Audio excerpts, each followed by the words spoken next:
Friends, आज हम त्वरक सिद्धांत या एक्सीलरेटर थ्योरी को जानेंगे, जिसे जे.एम. केन्स के आर्थिक सिद्धांतों के बाद पॉपुलैरिटी मिली है। ये एक आर्थिक धारणा है जिसके तहत मांग या आय बढ़ने पर निवेश बढ़ जाता है। मतलब मांग बढ़ने से निवेश बढ़ाना ही पड़ेगा ताकि लोगों की मांग को पूरा किया जा सके। यह सिद्धांत यह भी बताता है कि जब अतिरिक्त मांग होती है तो कंपनियां क्या करती हैं, या तो कीमत बढ़ाकर मांग को कम करती हैं या मांग के स्तर को पूरा करने के लिए निवेश बढ़ाती हैं। त्वरक सिद्धांत मानता है कि कंपनियां आमतौर पर अपने निश्चित पूंजी से उत्पादन अनुपात को पूरा करने के लिए उत्पादन बढ़ाने का विकल्प चुनती हैं, जिससे मुनाफा बढ़ता है। निश्चित पूंजी से उत्पादन अनुपात बताता है कि यदि 100 इकाइयों का उत्पादन करने के लिए एक मशीन की आवश्यकता होती है और मांग बढ़कर 200 इकाइयों तक बढ़ जाती है, तो मांग की इस वृद्धि को पूरा करने के लिए दूसरी मशीन में निवेश की आवश्यकता होगी।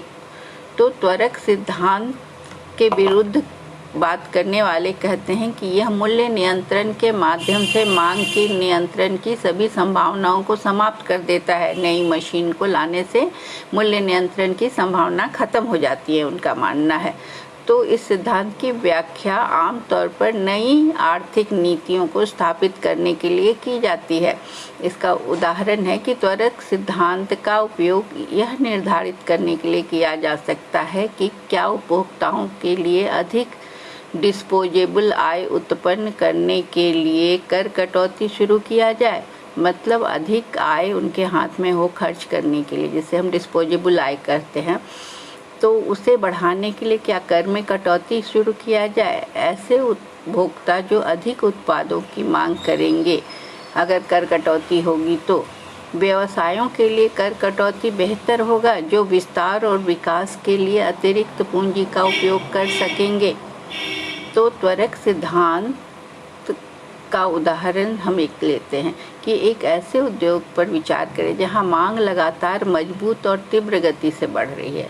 इस उद्योग में काम करने वाली कंपनियां उत्पादन का विस्तार करके और उत्पादन करने की अपनी मौजूदा क्षमता का पूरा उपयोग करके मांग में वृद्धि का जवाब देती हैं, मतलब पूरा करती हैं। कुछ कंपनियां अपनी मौजूदा इन्वेंट्री को भी बेचकर मांग में वृद्धि को पूरा करती हैं।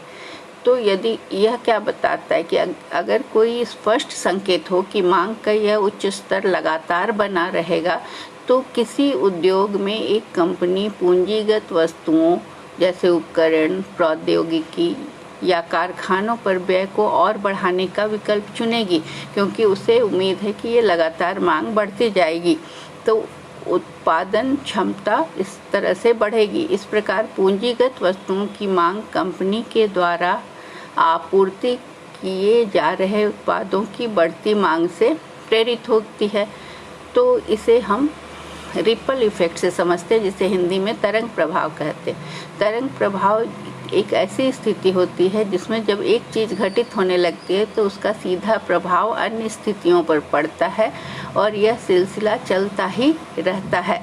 अधिकतर प्रभाव के बारे में सकारात्मक रूप से बात की जाती है। तो त्वरक प्रभाव को जो ट्रिगर करता है, जो बताता है कि जब उपभोक्ता वस्तुओं की मांग में बदलाव होता है या वृद्धि होती है, तो पूंजीगत वस्तुओं के मांग में उच्च प्रतिशत परिवर्तन होगा। यही तरंग प्रभाव होगा, रिपल इफेक्ट। सकारात्मक त्वरक प्रभाव का एक उदाहरण हम लेते हैं कि पवन टरबाइन में निवेश है, तो अस्थिर तेल और गैस की कीमत तथा नवीकरणीय ऊर्जा की मांग को बढ़ाती है। जब तेल और गैस की कीमत स्थिर नहीं होती है, वो हमेशा फ्लक्चुएट करती है, तो इससे नवीकरणीय ऊर्जा की मांग बढ़ती है और इस मांग को पूरा करने के लिए नवीकरणीय ऊर्जा के स्रोतों और पवन टरबाइनों में निवेश बढ़ता है। तो यह बतलाता है डोमिनोज प्रभाव को या श्रृंखला प्रतिक्रिया को, जो कि यह संचयी प्रभाव है, मतलब क्यूमुलेटिव प्रभाव है, जो तब उत्पन्न होता है जब एक घटना के समान अन्य घटनाओं की श्रृंखला शुरू होती जाती है। तो ये गतिशीलता विपरीत भी हो सकती है, यह पॉजिटिव डायरेक्शन में भी बढ़ता भी जा सकता है और घटना भी शुरू हो सकता है। तो यदि तेल की कीमत गिरने लगती है तो क्या होगा कि पवन टरबाइन की योजना को स्थगित किया जा सकता है क्योंकि तेल सस्ता हो रहा है। तो ये नवीकरणीय ऊर्जा जो है आर्थिक रूप से कम व्यवहार्य है। त्वरण सिद्धांत एक आर्थिक अवधारणा है जो उपभोक्ता मांग में बदलाव के लिए पूंजी निवेश में उतार चढ़ाव का कारण बनती है। मतलब कब पूंजी का निवेश बढ़ा दिया जाए और कब कम कर दिया जाए, ये त्वरक सिद्धांत निर्धारित करता है।